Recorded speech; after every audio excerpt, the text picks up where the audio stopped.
اللہم صلی علی محمد و آل محمد وعجل فرجہم اجمعین۔ ان اللہ و ملائکتہ یصلون علی النبی یا ایھا الذین آمنوا صلوا علیہ وسلموا تسلیما۔ اللہم صلی علی محمد و آل محمد وعجل فرجہم اجمعین۔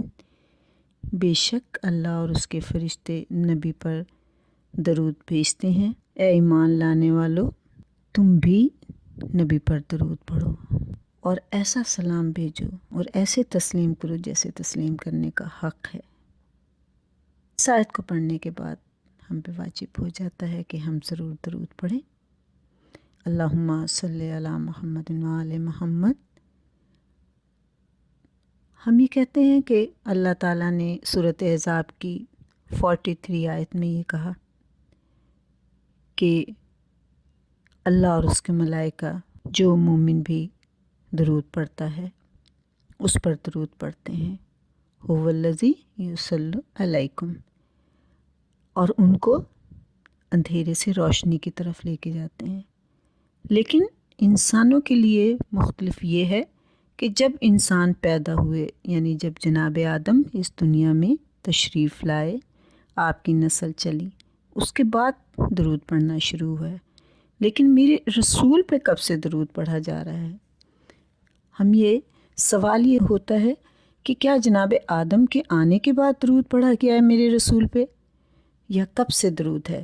اس کا جواب یہ ہے کہ جب اللہ تعالیٰ نے اپنے نور سے نور محمد کو خلق کیا، اللہم صلی علی محمد و آل محمد، اور پھر آپ کے نور سے اس نے عرش کو خلق کیا، پھر کرسی کو خلق کیا، پھر لوح کو خلق کیا، اور پھر لوح کے نور سے قلم کو پیدا کیا، اور پھر قلم کو حکم دیا کہ میری توحید لکھ۔ اس نے کہا کیا لکھوں؟ قلم نے سوال کیا، تو کہا کہ لکھ لا الہ الا اللہ محمد الرسول اللہ۔ اور جیسے ہی قلم نے لا الہ الا اللہ محمد الرسول اللہ سنا، فوراً سجدے میں گر گیا اور کہا سبحان اللہ۔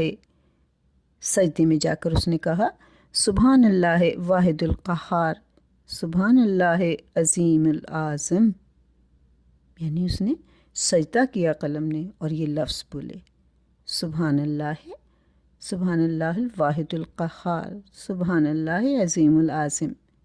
پھر سجدے سے سر اٹھا کر اس نے یہ شہادتین کو لکھا، لا الہ الا اللہ محمد الرسول اللہ لکھا، اور پھر ایک دم حضرت محمد صلی اللہ علیہ وآلہ وسلم کے نام کو لکھنے کے بعد اس نام کی طرف دیکھا، اور دیکھنے کے بعد کہا اے پروردگار، یہ محمد صلی اللہ علیہ وآلہ وسلم کون ہیں جس کے نام کو آپ نے اپنے نام کے ساتھ اور ان کی یاد کو اپنی یاد کے ساتھ تو نے نزدیک کیا ہے۔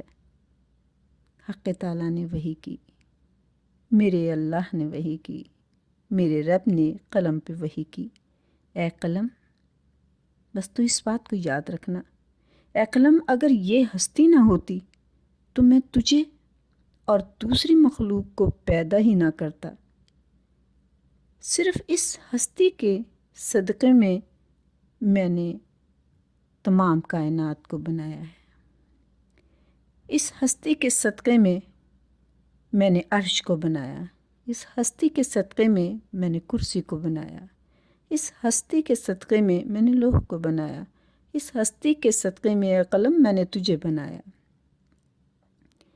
کیونکہ یہ میرا حبیب ہے، یہ بشارت دینے والا ہے، یہ بشیر ہے، یہ نذیر ہے، یہ سراج منیر ہے، یہ شافی محشر ہے، یہ میرا حبیب ہے۔ جب قلم نے اتنی زیادہ تعریف سنی تو اس نے فوراً کہا السلام علیکہ یا رسول اللہ، اور نور محمد نے جواب دیا علیک السلام منی ورحمۃ اللہ وبرکاتہ۔ اس دن سے سلام کرنا سنت اور سلام کا جواب دینا واجب ہوا۔ پھر حق تعالیٰ نے قلم کو فرمایا کہ اب میرے قضاء و قدر کو لکھ، جو کچھ میں پیدا کرنے والا ہوں قیامت تک کے لیے، جو انسان اس دنیا میں آئیں گے قیامت تک کے لیے، ان سب کے بارے میں لکھتا چلا جا۔ اس وقت خدا نے فوراً ہی کچھ فرشتے پیدا کیے اور پھر ان فرشتوں سے کہا کہ اب تم درود پڑھنا شروع کر دو محمد و آل محمد پر۔ تو فرشتوں نے اس وقت سے درود پڑھنا شروع کر دیا محمد و آل محمد پر، اور پھر یہ بھی قضاء و قدر میں لکھ دیا تھا اسی وقت کہ جو میرے محمد و آل محمد پر درود پڑھے گا میں انہیں گناہ سے بچاؤں گا۔ اور یہ محمد و آل محمد پر درود پڑھنے کا ثواب ہے کہ انسان کے گناہ معاف ہو جاتے ہیں، جیسے کہ میں گزشتہ پہلے بھی کہہ چکی ہوں کہ ہم لوگوں کے نہ جانے نماز قبول ہو، حج قبول ہو، روزہ قبول ہو یا نہ ہو، لیکن خداوند کریم کہتا ہے کہ درود ایک ایسی عبادت ہے کہ جس کو میں ہر صورت میں قبول کر لیتا ہوں۔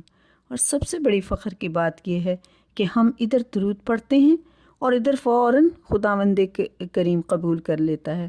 حالانکہ جب ہم نماز پڑھتے ہیں تو ہمارے پاس کچھ شرائط ہوتی ہیں، ہماری ہر عبادت میں کچھ نہ کچھ شرائط ہے۔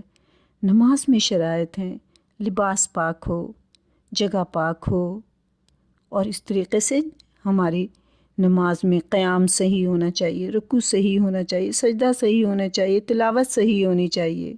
تمام عبادتیں جو بھی ہم کرتے ہیں اس میں شرائط ہیں، لیکن درود میں کوئی شرائط نہیں ہے۔ آپ اللہم صلی علی محمد و آل محمد چلتے پھرتے کہہ سکتے ہیں، سونے سے پہلے کہہ سکتے ہیں، ہی آپ عبادت کر سکتے ہیں۔ یہ خدا کی وہ عبادت ہے کہ جو ہر قید سے آزاد ہے، کوئی وقت مقرر نہیں ہے، کیونکہ وہ یا حی یا قیوم ہر وقت عبادت کر رہا ہے، ہر وقت ذکر کر رہا ہے، تو اس لیے اس کی کوئی قید نہیں ہے۔ ہر وقت آپ عبادت کر سکتے ہیں اور خدا کے ساتھ اس عبادت میں شریک ہوں، فرشتوں کے ساتھ اس عبادت میں شریک ہوں۔ خداوند کریم ہماری اس عبادت کو قبول کرے، اس سلام کو قبول کرے۔ اللہم صلی علی محمد و آل محمد وعجل فرجہم۔ خداوند کریم جس کی جو کوئی پریشانی ہو اس ذکر کے صدقے میں اے اللہ اس کی پریشانی کو دور کر دینا۔